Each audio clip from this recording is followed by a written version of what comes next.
ways to build a healthy immune system is with the salad. So I'm going to show you how I make a power salad.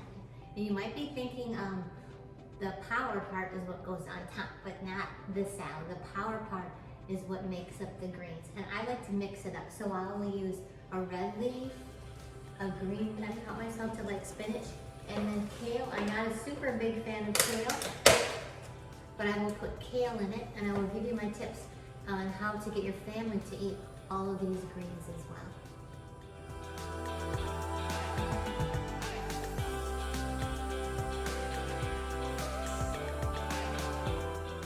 All right, once my lettuce is washed, my red and my green leaf lettuce, I will chop that up and put it in a bowl. This is my favorite bowl. It's from Pampered Chef, and it's collapsible, so it doesn't take up a lot of space in your cabinet, and it just pops out like this.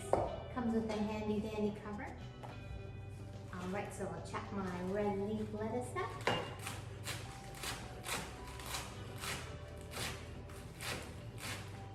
This is my favorite knife for chopping. And then I will add my green leaf lettuce.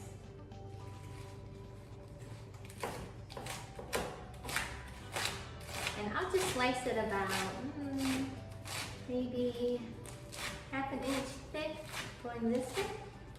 Watching out for my fingers, of course. And then I'll chop it this way. And it's pretty fat. All right, now I'll mix that up a little bit. Next comes the kale and spinach. The lettuce that I don't use for my salad, of course I want to keep it, so what I'll do is I'll put it in a Ziploc bag, and this will keep it fresh for quite a few days, or until I need it. And then once I empty this, I'll actually keep reusing this bag because all I do is put lettuce in here, so I'll use it as long as I can, and just kind of rinse it out in between. Next up is spinach, which is super good for you, and I like to add a lot, and here's my tip. I actually chop it in little bitty pieces so that you can't really taste it. So spinach, it looks pretty fluffy at first, but once I cut it, it'll shrink down in size, especially when you cook it, which you probably know when you cook it, it turns into like a fourth of the amount, maybe not even that. All right, here's the kale. I just do like a handful after I wash it, and I chop this in little itsy bitsy pieces because I'm not a big fan of kale, but it's super good for you. So I look at it as though it's really important for me to have it as well as my family.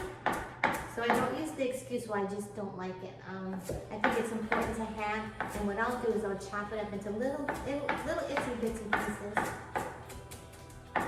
so that my mouth actually won't even know the kale's there, but my body will, and that's a good thing. All right, now I have 4 different types of lettuce in here, and I'll toss it with my fingers.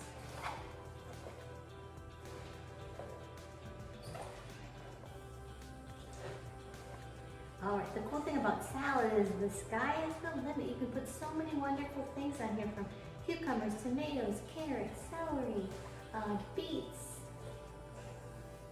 chickpeas, black beans. You can go on and on and on. Tomatoes, of course, onions. And here's the salad, and it actually looks really pretty, and it's really good for you. All right, so you all probably know this. If you buy fresh fruits and vegetables and you put them in the refrigerator, that doesn't mean people are going to eat them. But if somebody goes in there and cuts them up and gets them all ready, typically somebody will eat them because it's all ready to go. So I don't fight it, I don't complain about it. I'm the one, I'm going to cut them up so people will go in and just grab their salads. And my kids love that. They'll just come in after working out and go right for the salad before dinner. This is also a great idea too because it kind of pre-fills them up so they don't eat as much cooked dinner. They fill up with vegetables first, which I love. So what I'll do is I'll cut the typical stuff that they'll have. They will add some of their own things as well, like chickpeas or whatever they're feeling that day to add to their salad. So I'll cut up tomato and carrots, cucumbers, and peppers if I have them, and put them in separate containers, and then I'll just put them in the fridge and then they can build their own salad every day.